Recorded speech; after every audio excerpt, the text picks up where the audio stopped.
துறைமுகம் போட்ட, இந்த மண்ணை வெட்டிட்ட, மாளிகை கட்டிட்ட, இந்த மண்ணை வெட்டிட்ட, ரோடு போட்ட. ரோடு இருக்கும், வீடு இருக்கும், வேற உனக்கு வாழ்றதுக்கு என்ன இருக்கும்? என்ன இருக்கும்? ரோட போட்டா வேகமா போயிடலாம். போய் என்ன புடுங்குவ? சீரியல் பார்ப்ப, சினிமா பார்ப்ப, வேற என்னடா பண்ணுவ? என்ன பண்ணுவ?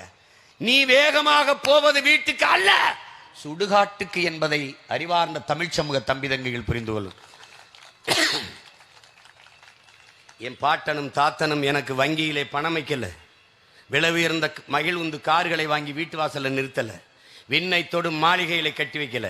ஆனால் மலையை மலையாக வைத்தான், ஆறை ஆறாக வைத்தான், ஏரியை ஏரியாக வைத்தான், குளத்தை குளமாக வைத்தான், மரங்களை அப்படியே வைத்தான். அண்ணா, நீ உன் பிள்ளைக்கு என்ன வச்சுட்டு போற? 20 ஆண்டுகளுக்கு முன்னாடி நீ போத்தலில் தண்ணி குடிச்சிய? இல்ல போத்தலில் தண்ணி குடிக்கிற நிலைமை வரும் என்று கற்பனை செய்தியா? சொல், கற்பனை செஞ்சியா? இன்னைக்கு நீ போத்தலில் குடிக்கிறாய், இன்னும் 20 ஆண்டுகள் கழித்து எதை குடிப்பாய்? எங்கிருந்து வரும் தண்ணி?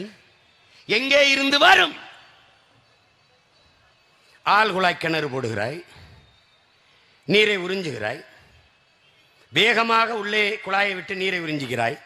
ஆனால் இந்த மரங்களின் வேர் எவ்வளவு தூரம் போகும் என்று உனக்கு அறிவு இருக்கிறதா? இந்த செடி கொடி புல் பூண்டுகளின் வேர் எவ்வளவு தூரம் போகும் என்று சிந்தித்திருக்கிறாயா? நீ 500 அடி 1000 அடிக்கு கீழே போய் நீரை உறிஞ்சி எடுத்து விட்டால் இந்த மரங்கள் தன் உணவு தேவைக்கு நீரை எங்கிருந்து எடுக்கும்? எதை பற்றியாவது நீங்க கவலைப்பட்டதுண்டா? என்னைக்காவது சிந்தித்ததுண்டா? தண்ணீர் மனிதனுக்கு மட்டுமான தேவையா? உலக உயிர்களின் உயிர் தேவை என்பதை நீ உணரவில்லையா? உனக்கு போத்தலில் கிடைக்கிறதே மற்ற உயிரினங்களுக்கு எங்கு கிடைக்கும் என்ற செய்திகளை உள்ளது உள்ளபடி தெரிந்து கொள்ள ரெஃப்ளெக்ட் நியூஸை சப்ஸ்கிரைப் பண்ணுங்க.